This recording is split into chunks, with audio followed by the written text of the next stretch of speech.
excited to be here. How's everyone doing?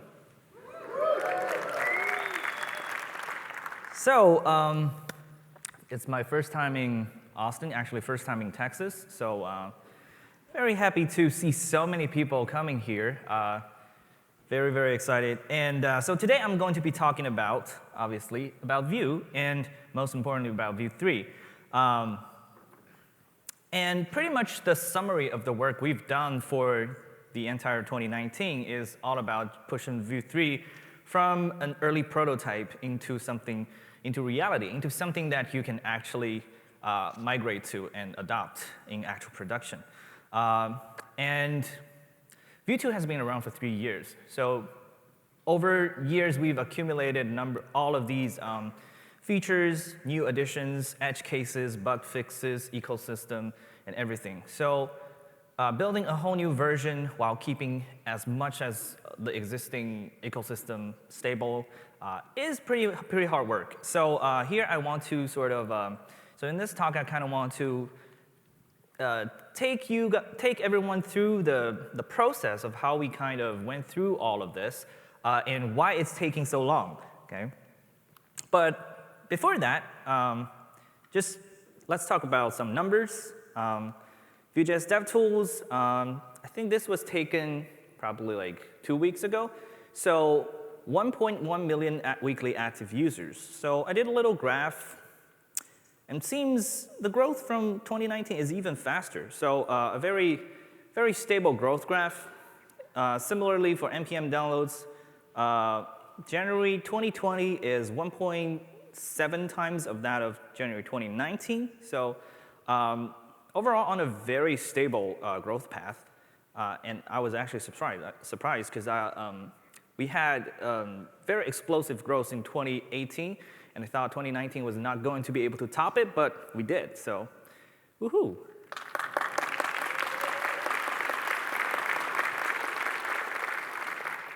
State of JS survey, well, one of the biggest things to notice, more red. The red part is people who have actually used Vue.js. And the greenish part is people who have heard about and want to try it. And the light green part is people who don't want to try it. Well, fewer, that's nice. And most importantly, the gray part, people who have never heard about Vue.js, pretty much non-existent now. So that's good. Stack Overflow, they did a survey in 2019 too. So Vue is among one of the most loved framework. Actually, this is like among all the, like not just JavaScript frameworks. This includes like Spring or ASP.NET and everything. So Vue is like at the second place. And the cool thing is we weren't even on the survey in 2018, so that's a good thing. OK, so let's get into the journey to Vue 3. The stage 1 of Vue 3 development really started in late 2018 when I first started just a really rough idea, rough experimentation, trying to see whether we can refactor the virtual, like the inner rendering part, just to make it more efficient. And I did that experiment with TypeScript at the same time, just to kind of get a feel of like how it would feel like to switch from Flow to TypeScript. And the initial result was very convincing. So TypeScript was much more stable than Flow in terms of upgrade paths, and IDE integration with VS Code was great. And we started to also experimented with the monorepo architecture, trying to separate the inner modules of Vue core with better internal boundaries, so make each part more well-defined and isolated, so that making them easier to maintain in the long run. Switch to a new test tool, refined workflow scripts. So a lot of this is something that I've wanted to do for a long time for Vue 2 as well, but it would involve huge amount of refactors, and it was just much easier to sort of validate the idea in a separate repo. And turns out the initial result was very promising, so I felt like it was probably a good time to the initial idea was really to just lay the new sort of building infrastructure and then just migrate Vue 2's code on top of it. But later on, as I worked on the refactor, I realized, oh, there are a lot of low-hanging fruits and missing opportunities that we can do if we we actually do a rewrite without having to sort of monkey patch a lot of stuff back into Vue 2. So I decided to start with an experimental rewrite. And in order to sort of get the idea through and take the opportunity to introduce some of the things that's been very hard to do in Vue 2, so we established the RFC process in order to get. So notice that we established RFC process in like very early on, like a year, more than a year ago from now. So the goal was to get feedback from the community about some of the big design decisions as early as possible, so that we get enough time. Like we did use up the whole year to iterate on some of the big ideas in order to arrive at something that the community would be happy with. So early to mid 2019, the stage 2 was aligning and validating some major new ideas. So we've essentially confirmed that the new infrastructure works really well. So on top of that, we started to progress with the rewrite and start validating some major new ideas. One of the biggest things that we did was rethinking the runtime update strategy. In the initial rewrite, we already saw pretty decent performance increase. However, that was not good enough. So in mid-2019, I spent a lot of time doing research on the rendering strategies, and eventually we rewrote the renderer from scratch again. But this time, we took an approach that is two-pronged. So the runtime is written with the compiler in mind. So we essentially wrote the renderer in the sense that we assume that the compiler will be smart enough to analyze a lot of information from your template in order to leave hints in the compiled code, so that the runtime, when it sees those hints, can take the fast path and be as efficient as possible. We also started iterating on new potential APIs to address the scaling problem. As we have seen, more users want to use TypeScript, but they kind of have to stick with the class API. We've also seen the issues with logic reuse in large applications when mixing is kind of the default way of logic reuse. It starts to introduce issues in large code bases. So we experimented with an official class API, but it turned out to be problematic because writing a class API essentially depends on a lot of the ES features that are not really standardized yet. For example, decorators, which just recently got rejected again by the VA team, unfortunately. So I just felt like I made the right decision not relying on decorators in the API design. So composition API obviously was the big thing that was kind of born afterwards. And the process was actually more involved than we thought. Obviously, initially, when we announced the new idea, there were a bunch of communication issues where we sort of messaged it as a replacement of the existing API, and users were not happy, so we listened. And we realized, OK, composition API really, it is, in fact, purely additive. And then we sort of took a step back and reworked the whole proposal and made sure that composition API is something that is complementary to the optionless API. So not only it can be used side by side in the same project, it can in fact be used side by side with options API in the same component. So you can, if a plugin is written using composition API, you can still use it in your options-based API component. So the two will live side by side in harmony.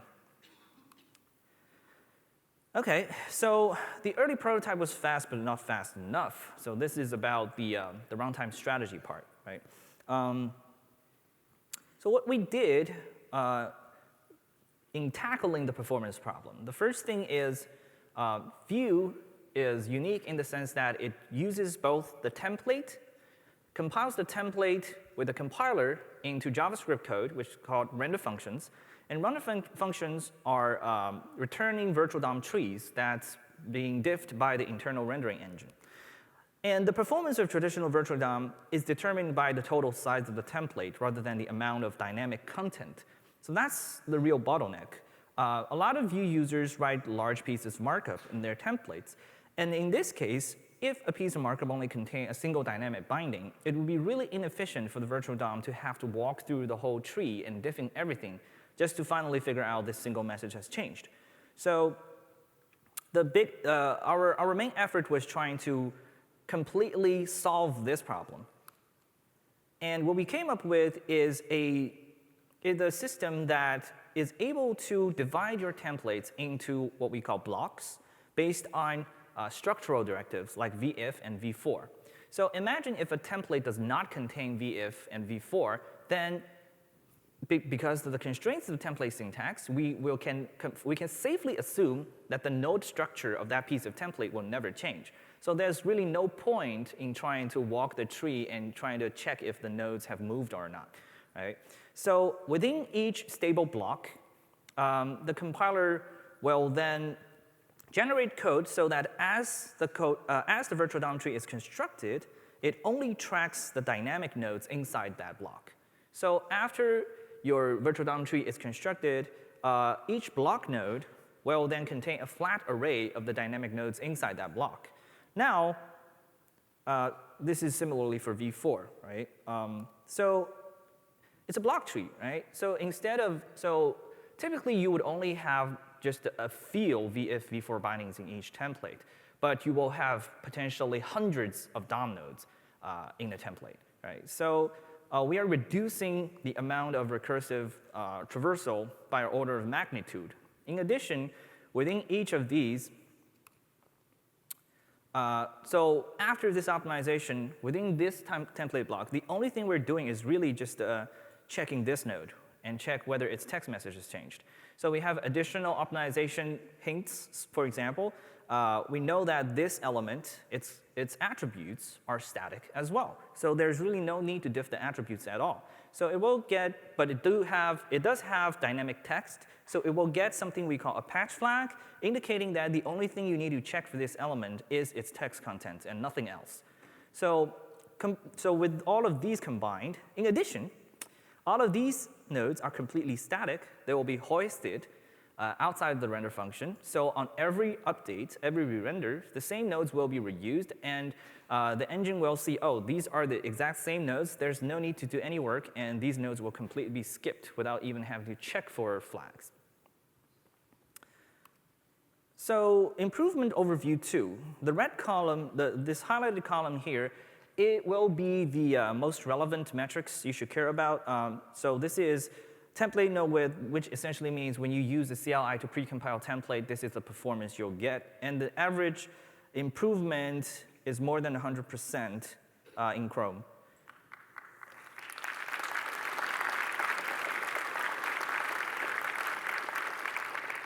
Thank you. And the raw update improvement is even more impressive. That is without using any reactive data. But this column will be more relevant because most of your application will be using reactive data. So stage 3, after we tackled this sort of major performance problem, late 2019 to now, we've been pushing Vue towards feature completeness. We merged a number of RFCs after rounds of community feedback. And so we've been really heavy at work and finalizing the RFCs. So if you go to the RFCs repo, we now have close to 20 merged RFCs, and you can filter them by tags and get an idea of what changes are coming. Most of these RFCs, if they contain breaking changes, they will always have an adoption strategy section, which describes the impact of the change and how we think the users can migrate. And we've been also finishing the new compiler and server-side rendering as well. So the new compiler, we will talk about in a bit. The Vue 3 core current status is at alpha 7. So the runtime and compiler feature, they have reached feature parity with 2.x. Most merged RFCs have been implemented. We already shipped basic server-side rendering support. It's not fully complete, but we have some big improvements. And we're really close to beta once we finish server-side rendering. So the new compiler comes with a number of major improvements, including full source map support, a plugin-based transform pipeline, which means you can write your own plugins for a wide range of use cases, like internationalization or accessibility, or you can even use this to write your own linter, pretty much. So the architecture of the compiler really exposes a lot of utility possibilities.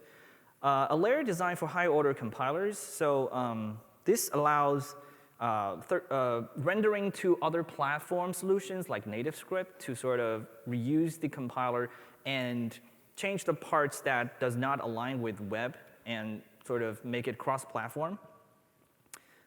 Just more flexibility for third-party solutions when they need to render to a different target other than DOM. Advanced optimizations, we have the block-based dynamic parts tracking that we just talked about, static tree hoisting, event handler caching, and stable slots detection. So I think it's a good idea to just showcase some of these. So this is what we call a template explorer. It's deployed live at vuenexttemplateexplorer.netlify.com, and it's being continuously deployed against the master branch of Vuenext. This is also really good for understanding how Vue compiles to a template and for debugging purposes. But here we're just trying to showcase some of the optimizations. So the first thing we can showcase is if we do a div, we notice that the root element is compiled as a block. So open block and create a block. So the root node is always a block. And what we mean by tracking dynamic nodes inside the block is, for example, we have a span.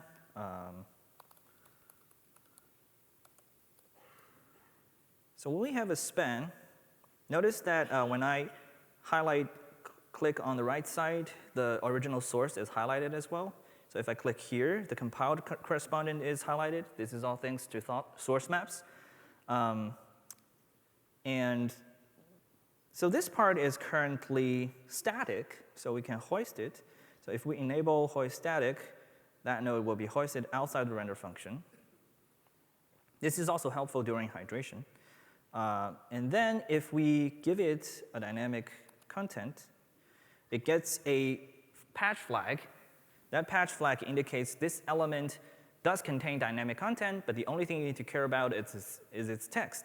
And because of this presence of this patch flag, this node will then be tracked by the closest parent block.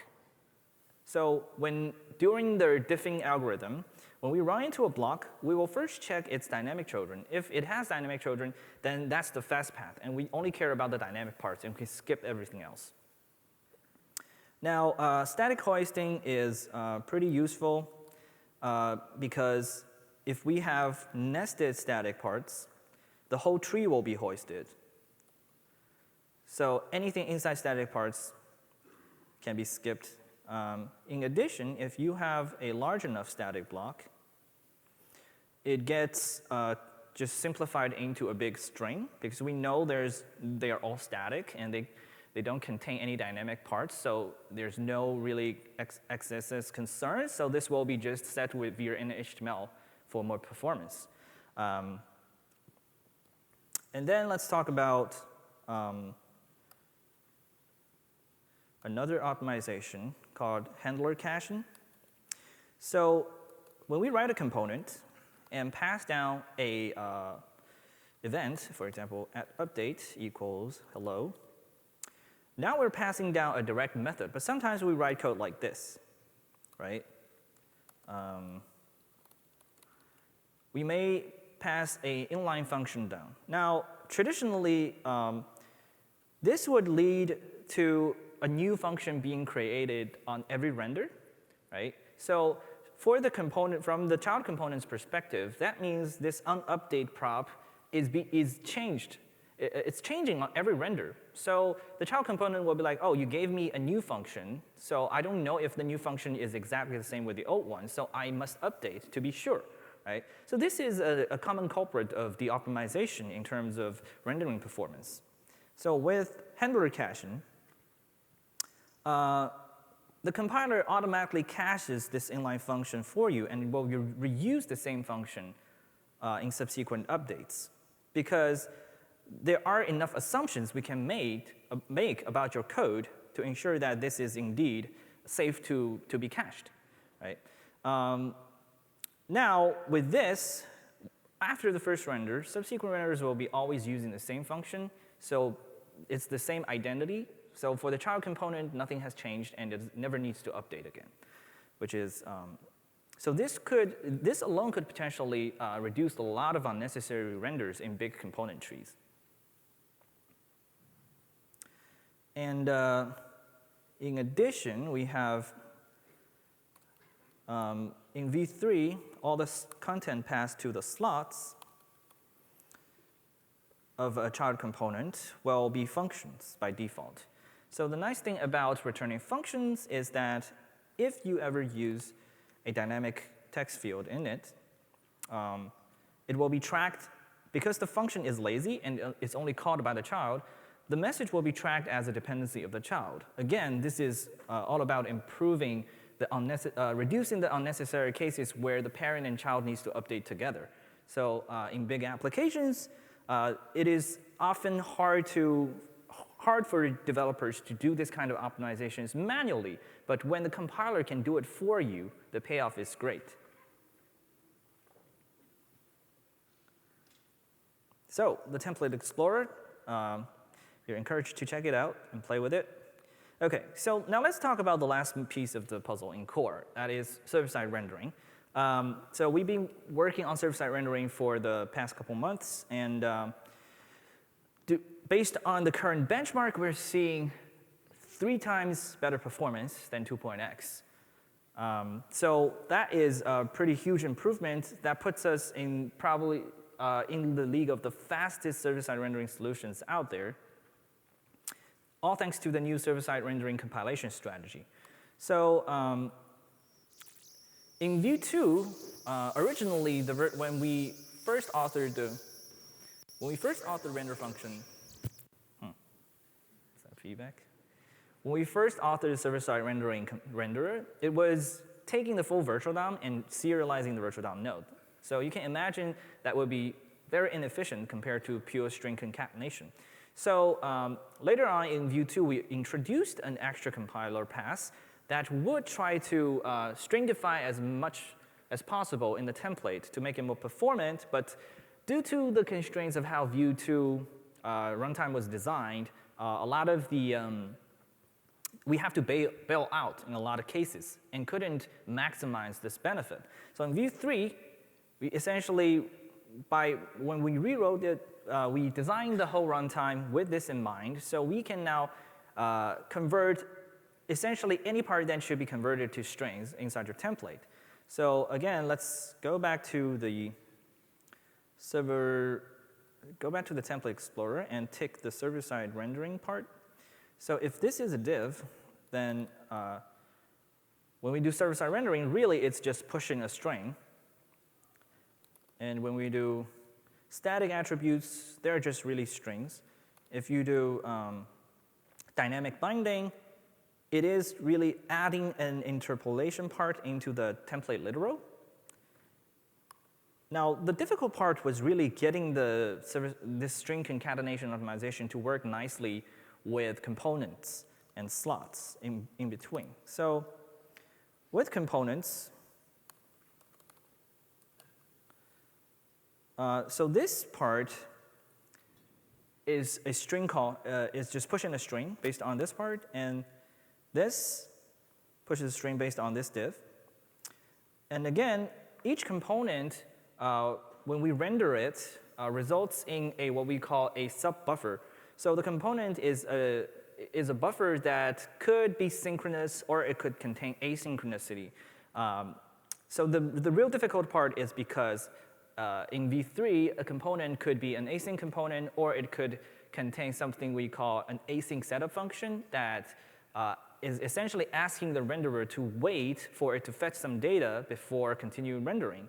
So now, this will return a sort of a buffer or a promise. Think of it as a promise. So now we have this component.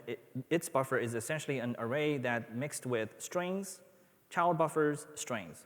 So now we have a when we render a whole application, we essentially end up with a tree of nested buffers with string buffers all over the place. And the cool thing is we can await, with a single await statement at the top level, we can wait for all of them to resolve with maximum parallelization of these async work. So that's much more efficient than the current strategy we're using in Vue 2. Right, so with all of this, we can seamlessly support, template components, which will be compiled into the more optimized format. At the same time, you can still mix that with render function-based components. For example, third-party components authored not using templates, but directly using render functions. They will still work, and you can mix and match them. The renderer will just always take the more optimized path when possible.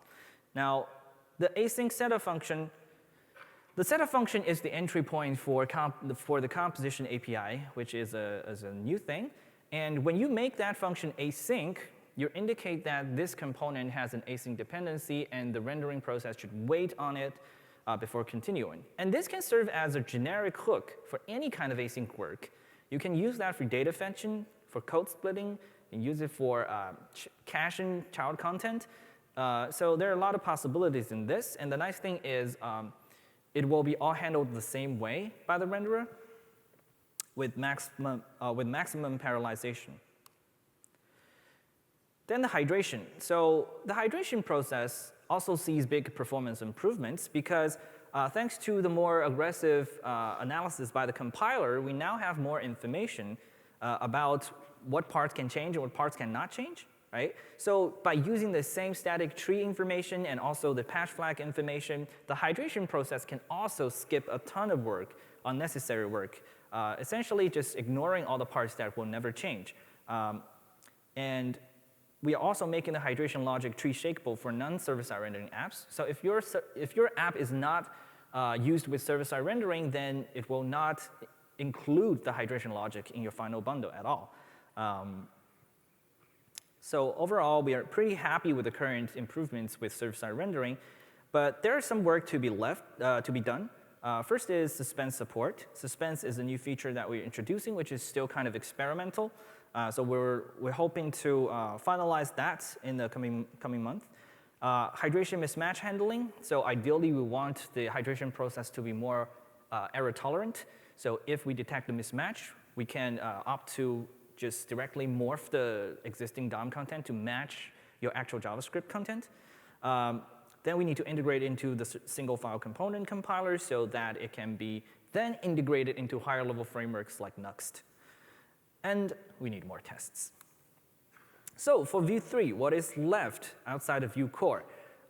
In fact, there is a lot of work. We need to work on the new documentation, migration tools and guides. We need to update the router, Vuex, CLI, DevTools, and we need to also build the IE11 compatibility build.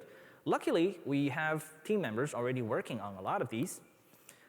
New docs is currently under heavy work by Natalia, Sarah, Ben, and Fan. Sarah has also started to work on a rough draft of the migration guide, and Sodati, who works on our CLI, has started working on code mods. And we have already, the nice thing is the RFC process kind of serves as a really nice framework for us to sort of organize all of this work because every change has its own RFC, and in RFCs we have already discussed what needs to be done in order to provide a migration path for those changes. The router, so Router Next is also in alpha, thanks to work by Eduardo. Vuex, so our plan for Vuex is first, we will have a new release, Vuex 4. It will have the same API with Vuex 3, but with Vue 3 compatibility. So the idea is when you upgrade to Vue 3, you will be able to just reuse most of the Vuex code you have. And it's already close to alpha, passing most of the tests, thanks to work by Kia. And so the team is currently experimenting with new ideas of the next version of Vuex that is on top. So So Vuex 4 will be focused on compatibility, and the next major iteration of Vuex will be about investigating how to leverage the composition API, these new exposed reactivity internals, to make Vuex itself simpler, make the usage simpler, potentially eliminating the need to separate actions and mutations, and overall just make the code less verbose, but still trying to retain as much of the benefits about Vuex as possible. The CLI currently has experimental support for Vue 3 via the VueCL plugin VueNext. The more formal integration, so the plugin is currently experimental, and more formal integration will start as Vue 3 reaches beta. And code mods will be provided via the CRI. So that will be, you can invoke code mods on your current project from the CLI, just upgrade to the new version. DevTools integration work will start after Vue 3 reaches beta. So I think so currently we haven't really started working on this yet, but based on the design process, I think the integration itself should not take too long, but potentially we will consider upgrading DevTools itself, because DevTools itself is written with Vue 2, so we might consider upgrading it to use Vue 3 itself instead, so that's kind of a dogfooding process for us as well. So what about 2.x? There will be one last minor release for 2.x, that is 2.7. So what it will contain is we will be backporting compatible improvements from 3.0 back to the 2.x release.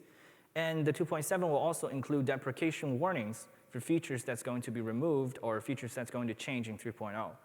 2.7 will be a long-term support release, so it will be LTS for 18 months.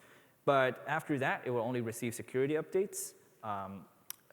And hopefully that is long enough for most users to successfully upgrade to 3.0. So that's it, and thank you very much.